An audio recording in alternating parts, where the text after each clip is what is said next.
Okay, hello and welcome. My name is Amy Ryer, and I'm the project coordinator of the Montana Rural Health Initiative. The mission of RHI is to engage partners to share ideas and expertise and to support communities in improving health while stimulating a higher level of wellness across the state. Thank you all for joining us today for our webinar, Collective Impact in Montana, presented by Deb Halliday. Just a few technical details before we get started. All lines have been set to mute. At the end of the presentation, we will have a question and answer session. At this time, I will unmute all lines. And if you wish to mute your line during the question and answer, you can do so by selecting the microphone icon in the WebEx control panel. You can also press mute on your landline, the button. That works as well. You can also submit questions in the chat box on the right side of your screen during the presentation, and they will be addressed by Deb during the question and answer session. But make sure if you type into the chat box that you are sending your comments to all participants. If you send them to host, they will just be seen by me. So you'll want to go ahead and when it says send to, just scroll through and select all participants first. Okay, and once the webinar is over, you will have an opportunity to provide valuable feedback for RHI through a brief survey. The survey will automatically pop up on your screen and will just take a few minutes to complete. Thank you again for joining us today. I will now roll the ball over to Deb and she can begin the presentation. Hi there. I'm new to all of this, and so I'm sharing my, here we go. All right. So thank you all so much for being a part of this today. I'm really glad to talk with you a bit about collective impact and really about what we've been learning about what complex collaboration looks like in rural communities based on the work that we have done with Graduation Matters Montana through State Superintendent Denise Juneau here at the Office of Public Instruction, as well as Montana Schools of Promise, which works in Indian communities to try to work in very isolated, very rural areas to knit together coordinated strategies for student well-being and school improvement. So a little bit about me. I was born in upstate New York, the Finger Lakes, to a long line of preachers and teachers, and so the belief that there's transformative power in education and community is kind of soaked into my bones. And over 25 years of working with communities, large and small, around the country, but mainly in the western region and primarily in Montana, have really come to believe that the answers we're seeking are right here in our communities. And it's the way that we work together, the conversations we're willing to have, the change we're willing to do, and the way that we understand our work that really ends up resulting in, I think, some fairly transformative change in our local communities. Working in rural communities, I think, has, as you all know, a lot of challenges, but I also think that there are tremendous assets through relational trust building, and the fact that we all wear multiple hats can, I think, add to our ability to see systems at a broader level and figure out which parts of the system we want to try to leverage to make good change happen. So I've spent the last 8 years as a senior policy advisor to State Superintendent Denise Juneau and have led her Graduation Matters Montana initiative, as well as helped to launch Montana Schools of Promise. I have recently gotten into the collective impact part of this work and have had a lot of fun. I'm trying to figure out how to change my slide. Yeah, there we go. Have had a lot of fun crosswalking what the experiences we've been having with complex collaboration, what we understand makes change happen to, and what collective impact is. And so I'll be talking with you about that. Just very recently, I was in San Antonio, Texas at an international collective impact forum participating on a panel of what it looks like for a state agency to serve a backbone function, sort of a central coordinating function. And so I'll talk a little bit about what I'm talking about there and what that means. And then was recently in Hamilton visiting with folks from up and down the Bitterroot who are all coming together to figure out how do we align our services and our capacities in a way to have greater impact, as well as in what was in Bozeman with the United Way, Greater Gallatin. And so it's been fun to be a part of these conversations, and I really appreciate the opportunity to share some of this work with you as well. So I'm going to talk a little bit about Graduation Matters because the framework of Graduation Matters very much aligns with the collective impact conditions. And so it's good, I think, to have grounding in something that we know in our state to kind of connect the dots. So Graduation Matters Montana has been, we launched it in 2010. It's now in 58 communities. I like this slide because it shows that the tagline of Graduation Matters is locally designed, locally implemented based on what works in Montana. And so different communities own that message. They own what it looks like for their community. There are now, as I mentioned, 58 communities in Montana. All of our big communities, very tiny communities are involved, communities on our Indian reservations, communities that are just off the reservations. So we really have a microcosm of different kinds of communities and what it looks like to try to align different parts of a community together around a particular effort. And in this case, it was to have more kids graduate from high school ready for their next steps in life. And over the time since we launched Graduation Matters Montana, we've seen a steady rise to the last 2 years have been the highest graduation rate in the state's history. And so very proud of that work, very appreciative of the hard work that students and educators and community organizations and local businesses have put into that work. So very briefly, here's the basic framework of Graduation Matters, and then I'll be kicking into how that relates to the conditions of collective impact. So with the Graduation Matters framework is bringing together that team.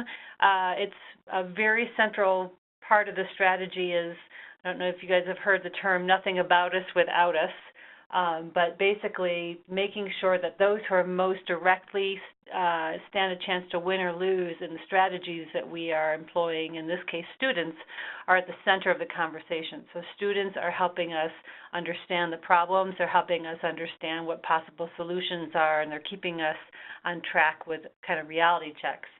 So that team comes together, which includes not what I call non-educators, and those are people in business community, in local nonprofit organizations, and parents. That team all comes together, and then they look at their data, and they try to understand what is it that we know about the experience of students who struggle to stay in school.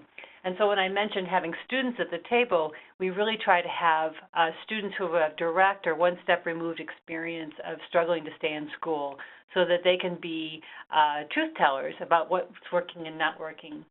And then the third part is to look at practices. So based on what we've learned through these conversations, we're looking at data, what do we already know we're really good at in our community, and could we grow? And then did we learn some areas that we have real gaps? And what other communities in Montana that have like-size capacities, like-size economies, what are they doing that we might be able to learn from around these particular set of challenges that we've identified? And so that's where that community of practice with the 58 communities really kicks in, is that if a community is interested in doing peer-to-peer tutoring, rather than Googling peer-to-peer tutoring, they can give us a call and we'll say, hey, well, your community is kind of like Miles City. Miles City has a great peer-to-peer tutoring program. Why don't you give them a call and hear how they structured it? And the last part of the framework is about being very intentional about communication and celebration. So it's Graduation Matters Wolf Point, Graduation Matters Havre, Graduation Matters Hamilton, Graduation Matters Billings. There's a common language that the media now hear and understand. As administrators of schools move from different communities, they bring that common language and frame to the work that they're doing. And then, like I think probably a lot of the work that you do in the health field, it's such hard work, it's such work that's so full of challenges. We do these miracles every day, and we forget to tell our stories. We forget to kind of raise up out of our own daily experience of the work to recognize when things have really gone well. And so encouraging schools and communities to communicate very proactively about the work and to celebrate when things are good. So more recently, a lot of the work that we've been doing with Graduation Matters has tended to focus around middle school and high school and to some extent into college and apprenticeships. But more recently, local communities are saying, well, we know that we can tell a kid who's going to be struggling to graduate from a younger age. And so we've started to work with communities around what's called a cradle-to-career pathway. And so I'm sure that within the healthcare field, you have frameworks that really imagine, what does that web of support look like as when a child, comes into the world, or even before they come into the world, how can we make sure that families are connected to supports sort of broadly defined to help them thrive in our community. And so communities array the services, the programs, the natural, informal and formal supports, all geared towards a particular goal. And in this case, with the cradle-to-career pathway, it's around education. But there are many different frameworks for different aspects of this work. So that's the background of Graduation Matters, and I'm certainly welcome to share more with you about that at some point if you'd like. But I'm going to pivot now to collective impact because I think it will be helpful for you to see how Graduation Matters crosswalks with collective impact. And really there's going to be sort of two takeaways that I hope that you'll get from the collective impact conversation. One is about 3 preconditions that really need to be in place prior to trying to do a collective impact initiative. And then the second is around the 5 conditions, the way that the work gets done. And so I'll make sure that that's what we spend some time on here. So collective impact is the commitment of a group of key actors from different sectors to develop a common agenda for solving a specific social problem. And so it's recognizing that some issues are so complex that it's really beyond one institution, certainly, or one sector's ability to have real impact on it. So it's not just about government coming in with a silver bullet answer, or the nonprofit communities if we could just get enough grants, or the business community if we could just figure out how to do this workforce thing better. It's about recognizing that the complexity of what we're working in really requires people to step out of their sort of preconceived notion of their particular role, step out of it, and understand how they can work together. And so a metaphor that I like to use, I did not make up, is the dance floor and the balcony. So when you're on the dance floor, you're kind of reacting to things. You're looking around, you're talking to different people, you're seeing different things happening, and you're kind of in a reactive action-inaction space. If you step up on the balcony, you begin to see the system. You get to see how different organizations relate to other organizations, or you realize where people are all focused around one area, but they're missing out on this other piece. And so when you get on a balcony in your community, you sort of perceive your community and the different resources and capacities and personalities that make up your community, and it lets you have potentially a keener sense of where the opportunities to do change. And so collective impact really invites that group of players from multiple sectors to get up on the balcony together, to look at their community systems and figure out how they might do things differently. So in Montana, as in many communities around the country, there's this challenge of being program rich and system poor. And so program rich is lots of different initiatives, programs. You open up the paper one day, or you get online and you read news about some other grant that's come into your community that is pretty related to what you do, but you didn't even know about it because, for whatever reason you weren't part of that conversation. And system poor. And so, as we as individual actors try to have a greater impact, there's very few ways that we can do that. There's very few places where we can have those kind of comprehensive conversations. And so collective impact really strives to align the different programs, opportunities, resources, relationships along a system that allows us to, really build on what we're good at and be more creative about understanding how we fill the gaps in the work that we're doing. So a few things about what collective impact is not. So it's not collaboration as usual. It's not going to a meeting, I'm Deb Halliday, I'm from OPI, these are the projects I'm working on. If anyone wants to give me a letter of support, that's great. I'm glad to come to your meeting. It's not just kind of my program hat at a meeting. It's more about how do we think about the capacities, the systems, the relationships we have, and bring them to play around a bigger initiative. As I mentioned, it's not single sector, and this piece around it's not a focus on individual programs and single-focused solutions, I think is really critical. A lot of times what will happen is, an organization or a community will get a grant, and they know that they need to get a lot of people around the table to work on that grant, and so they do that. But they quickly, what I call, kind of jump into the rabbit hole of the grant itself and lose sight of the broader community that needs to be aware of and engage and have the opportunity to participate and learn and grow alongside everybody else in that particular initiative. And it's very much not short-term impact. So if you're looking to, reduce childhood hunger in a community, it's recognizing that it's a long-term commitment that you have to understanding how to array and organize and leverage the different capacities that you can bring to bear to the issue. So I really like this slide. So there's three big organizations in the collective impact world. There's FSG, which I mentioned at the beginning that I participated in a recent gathering that they did. There's an organization called the Tamarack Institute out of Canada that does a lot of anti-poverty work in Canada and then to some extent here in the States as well. And then there's Strive Together, which is based out of a Strive organization in Cincinnati that's done a lot of work around the cradle-to-career continuum.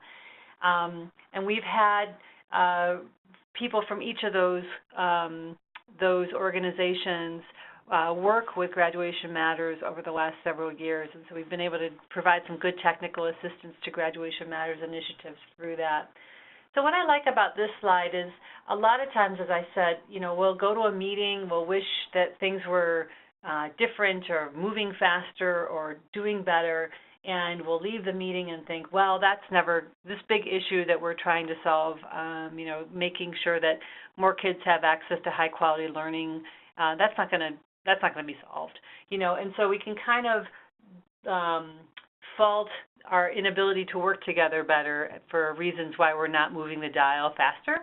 And what I like about this slide is it starts with the individual. So what are the roles that I play both in my organization and in my personal life that can bring together awareness and support and resources for the work that we're doing?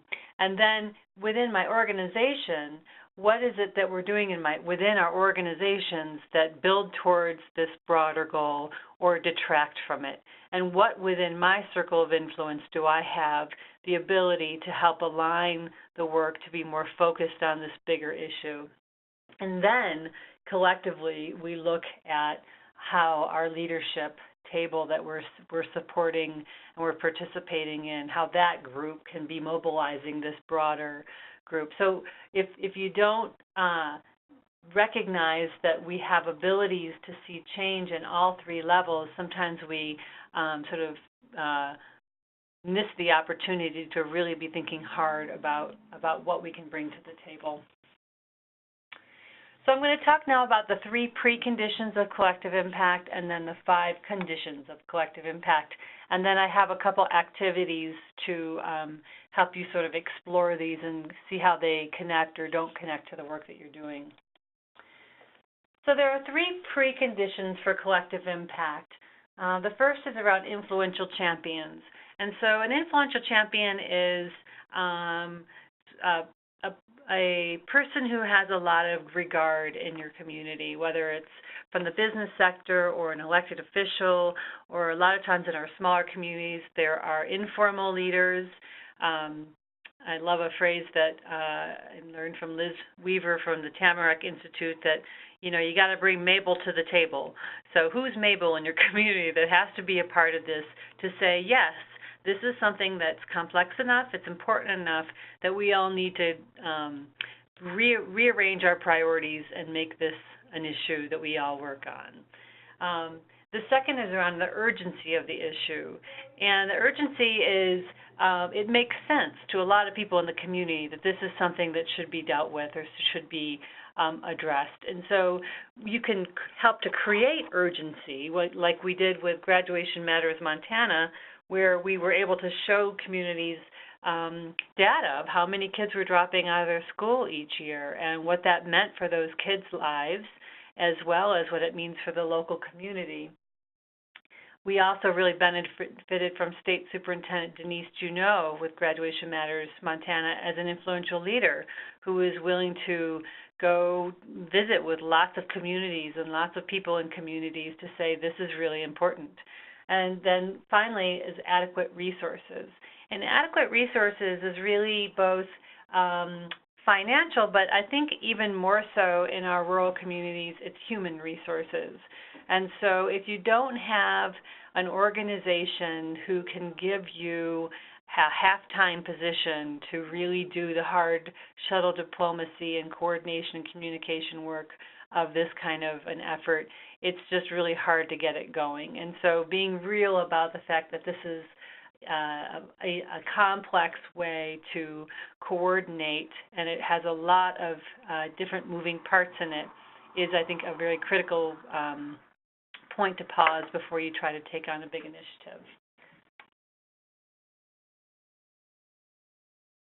I'm now going to talk about the 5 conditions of collective impact. And this is work that comes out of the FSG organization I've talked to you about. You can see a source on the lower right-hand corner of the Stanford Social Innovation Review. They have consistently been putting out white papers about collective impact, and I'm going to hyperlink to one of their early primer papers in the hyperlinks that we'll have at the end of the webinar online, when you can go online and look at the webinar and other resources. So what the 5 conditions are they're really about looking at initiatives around the world that got to scale and had significant impact, and parsing apart what were the activities, how did the initiatives function to lead to having bigger impact. And these are the 5 conditions. And these are pretty much sort of the non-negotiables, that you've got to have these things going on if you are hopeful that you're going to kind of bring to scale this kind of multiple constituency collaborative work. And you'll see it in the black in all caps, you'll see the Graduation Matters framework is laid in there, and that's why I started by describing that. So a common agenda is making sure that when your team comes together, they're really clear about what it is that they're trying to accomplish, and they're comfortable holding one another accountable to staying focused on that. And Liz Weaver from the Tamarack Institute will say that it's really it's the place where the common values of your collaboration are explicitly articulated and are lived in the work that you do. Shared measurement is around really about data. It's about where are we now, where do we want to go, and how will we know that we're making progress to that? And more sophisticated collective impact initiatives often create what they call a data dashboard. You've probably heard that phrase before, where you dump a bunch of data onto the table and kind of array it in a way that you can regularly update it. And one of the things I find very exciting about collective impact is there's two main things for me that I like. One of them is around the data piece. So my background is community organizing and political organizing and program work, and I'm sort of a latecomer to the data mindset. So a lot of people, have kind of come into this work knowing that data is central. I kind of come into this work knowing that relationships are central and motivation is central. So I really appreciated how data is a game changer. With our Graduation Matters Montana work, when a community looks to say, I don't know what we're going to do about kids dropping out. They just drop out. And then you start looking at the data. It's like, well, 7 kids in your freshman class and 12 kids in your sophomore class and 15 kids in your junior class. And they can start wrapping their heads around, well, what does that actually mean? Like, how are we could do something about that. That's not so big, right? And so the data that you select should be data that the different organizations around the table already collect, already track, or it's really relevant to their mission, so that the organization sees that this table that they're sitting at is not just another add-on, but it's central to them getting the work done that they're doing. Continuous communication, that's very much related to our Celebrate and Communicate of the Graduation Matters. Continuous communication is how do we make sure that that everybody who's part of the initiative knows what's going on, they're comfortable sharing that with other people, and that it's a two-way street. And so it's not just a centralized function communicating out, but the whole effort is curious about what's happening on the ground, what's happening in the field, and that experience is fed back into the effort. And so there's a constant evolution of understanding of what's working and what's not working. And then mutually reinforcing activities are the actual is the work of the collective impact effort in terms of what are we doing that are what are the activities that we're coordinating together that we've determined are the phrases the highest leverage activities. Like, how do we know that if we do this particular set of activities, we're going to have more of an impact on this work? And so it's both from a simple perspective of if one organization who's a part of the Collective Impact Initiative has an activity coming up, they make sure that other people around the table know about it, they're excited about it, and can participate in it, up to how the actual work that the table does together is high leverage impact work. And that can take some time to figure out, and that's okay. One of my favorite phrases is that collaboration moves at the speed of trust, right? I think that's Stephen Covey. And so recognizing that a lot of what this work is how we do our work, not just, what we do in our work. And so, what I found with the value of relationships is that when you have trust, really anything can happen. But if you don't have trust, there will be ample opportunity all the time for people to not work together, because it's hard to work together. And the last one is around the backbone support. And the backbone organization is really an organization or a collection of organizations that have committed to doing the work of coordinating this effort. And so they're helping to make sure that that data piece is defined and collected, that continuous communication is happening, that the agenda is revisited and is put in the center of the table. And it's oftentimes a backbone organization makes sure that there's enough funding available to make sure that there's staff doing the work. And so it's really important that you get the metaphor of a backbone. So the backbone in our body is, this sort of, it's integral to the functioning of our body, but it's not the front and center. You don't meet someone and say, hey, nice backbone, right? You see them as all these different facets of who they are, but very interwoven into what makes that body and that person function is this coordinated, elegant infrastructure of our backbone. And so there's been communities around the country that have gotten into some hard spots when they get a backbone organization who sort of thinks that they become sort of the gatekeeper for all the things related to that issue that they're working on, and that's really not what the intention is. It's meant to be a very intentional place for the organizing and coordinating of the effort to happen. And so I mentioned that I like two things a lot about collective impact. One is around the data piece, and the other is around common language. And so collective impact is a very elegant way to articulate the complexity of collaboration and coordination work.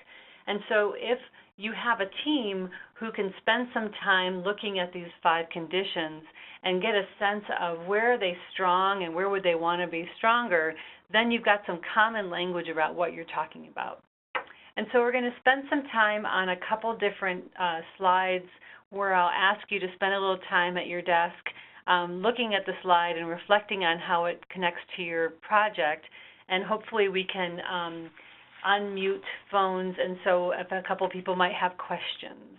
And so I'll show you the first one. The first one is a self-assessment of the 5 conditions of collective impact. So I'd like you to think about a project that you're working on that brings you into contact with lots of different organizations, or if you work in a large organization, it brings you into contact with lots of different divisions or departments of your organization. And go through each of these conditions and just, you know, in your mind, kind of place an X along the continuum to the extent to which you agree or disagree that your project is aligned with these different components. And so I'll give you about a minute to do that, and then I'll ask Amy to help us unmute and see if anybody has a comment or an observation they would like to share. I'll wait just a minute, and then I'll warn everybody we're going to unmute. So perfect. Okay.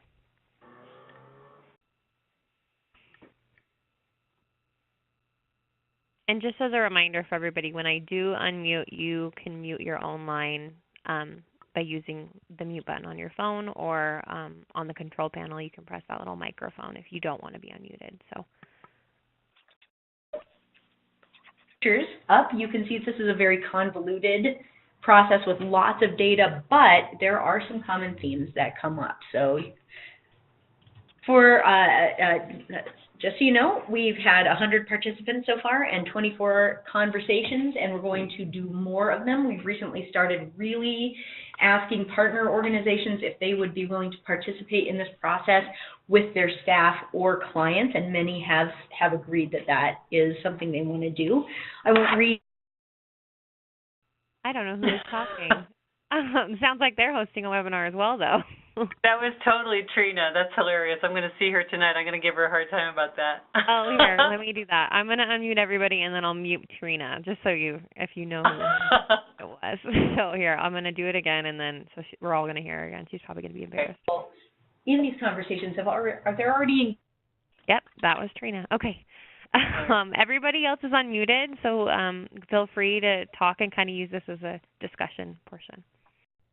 Yeah, so if you want to say your name and your organization, and then any observation, your question you might have as you look at this, and we can maybe take a couple different comments. Well, if folks don't have any comments, I'm glad to move on.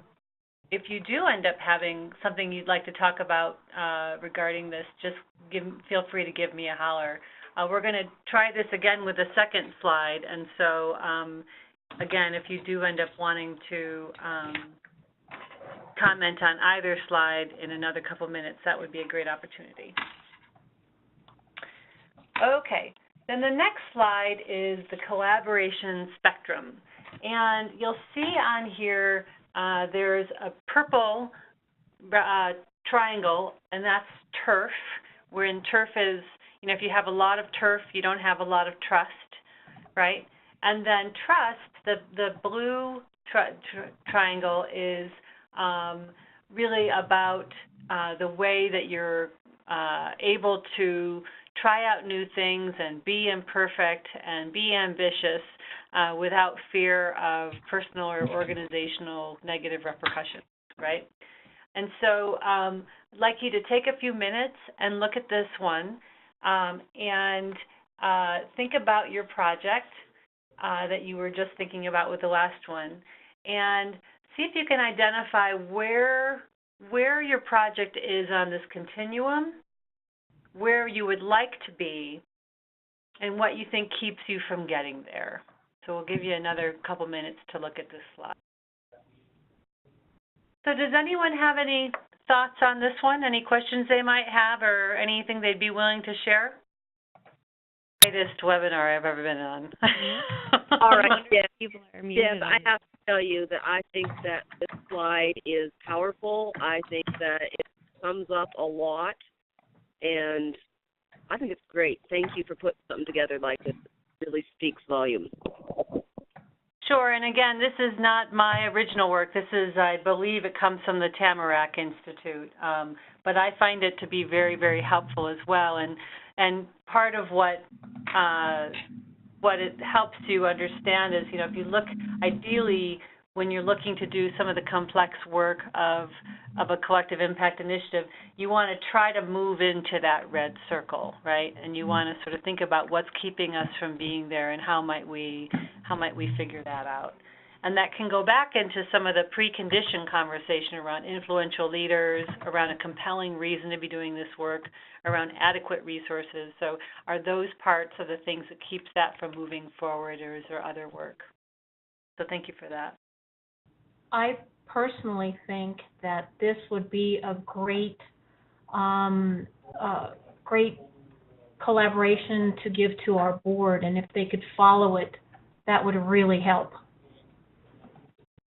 Yeah, so I have used this collaboration spectrum with a board, and it's a really, I think, a good way to think about what alliances and partnerships look like in the community.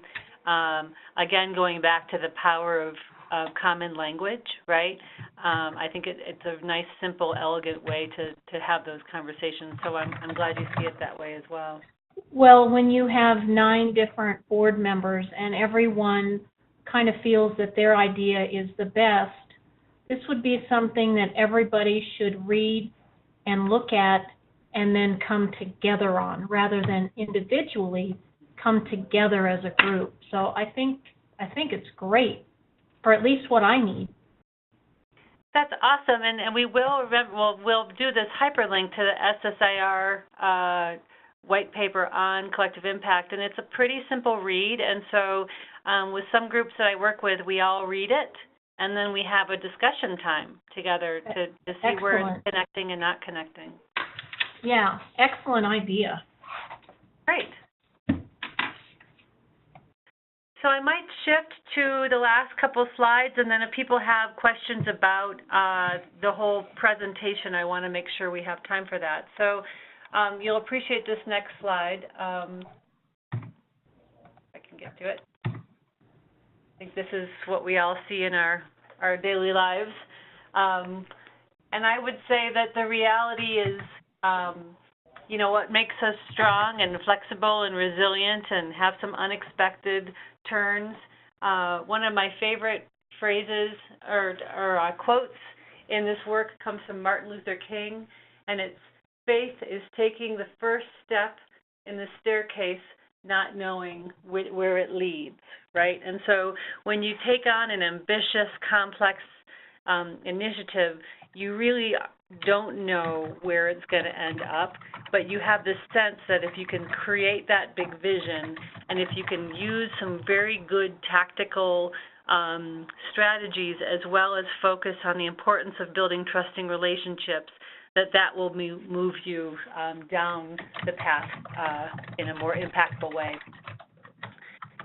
So I will end with one of my favorite quotes, and I have seen this to be true in my work time and again, that real change is very possible, and it's people like you guys and the folks that you work together on a daily basis doing this work.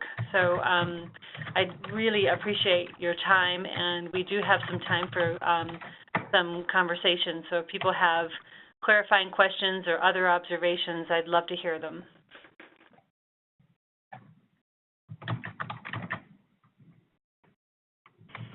Hi, this is Heather Fink. Can you hear me?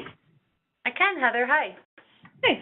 I am with Healthy by Design in Billings, Montana, and we have the pleasure of working with our local United Way and have some great interface with the Best Beginnings work there.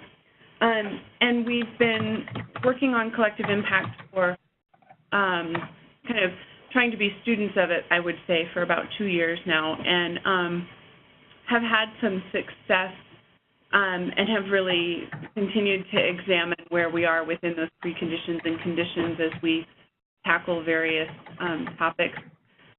The driver for our work comes out of the community health needs assessment that's required from our hospitals and also from our accredited public health department. We are thankfully collaborating on, which is a great starting point. What I'm really kind of interested in is where you've seen or observed successes across sectors. I think we've begun to bridge that, and I totally get that idea of common values and kind of common endpoints. Just really trying to seek out some kind of intentional strategies around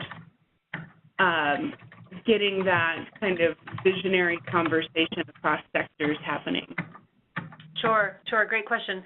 So I do think that the creating of a vision is central to the work, and it should be ambitious enough and compelling enough to get people to dream a little bit, but connect to the work that they do on a daily basis.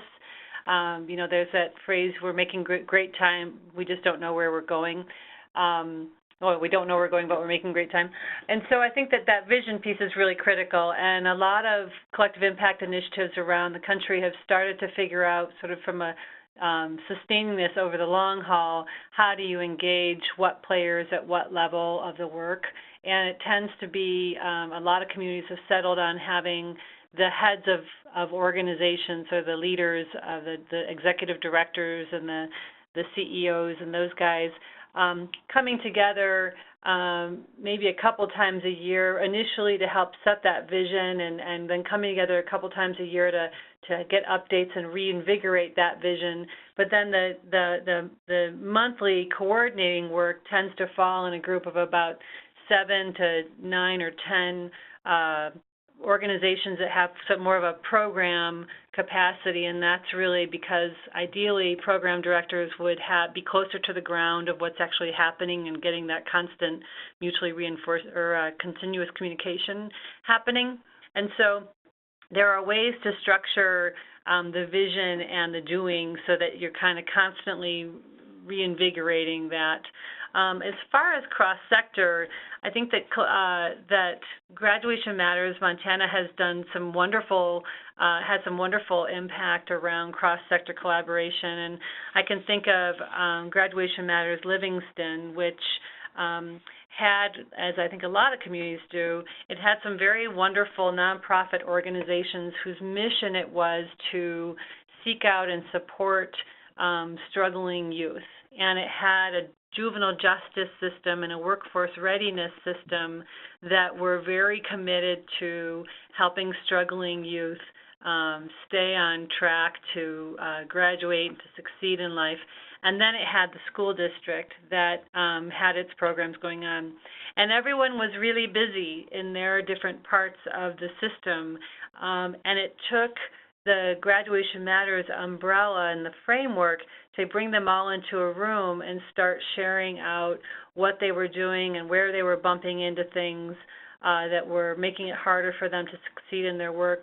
And we were able in pretty short order to support their exploration of to what extent their community, either in the school or out of the school, were doing really highly effective practices. And the first step of it was just to make sure that people knew what other people were doing, right? And then to start to take some time. It's time consuming, but take that time to say, okay, our vision is to have way more students graduate from high school excited about what they want to do next in their life. So what can we all put on the table, right? And so that has resulted, they've radically increased their graduation rate and have really built very strong school community partnerships as a result of that. And really what it took was some of that vision and that compelling leadership that came from the Office of Public Instruction through Graduation Matters. So it kind of helped us set a bigger vision, but then the work was students and school and community and business people coming together on a regular enough basis and having a structured conversation about what did they have in the community that they could work with more integrated effort and with good results. So a lot of trust being built, a lot of capacity to, moving forward, kind of pivot off of things that happen in the community that are hard or that are good. They can kind of pivot off of them more quickly because they have that relationship and trust. Anybody else have a question or a comment? That was great. Thank you, Heather. Well, if not, I'm very glad to make myself available for other questions ongoingly.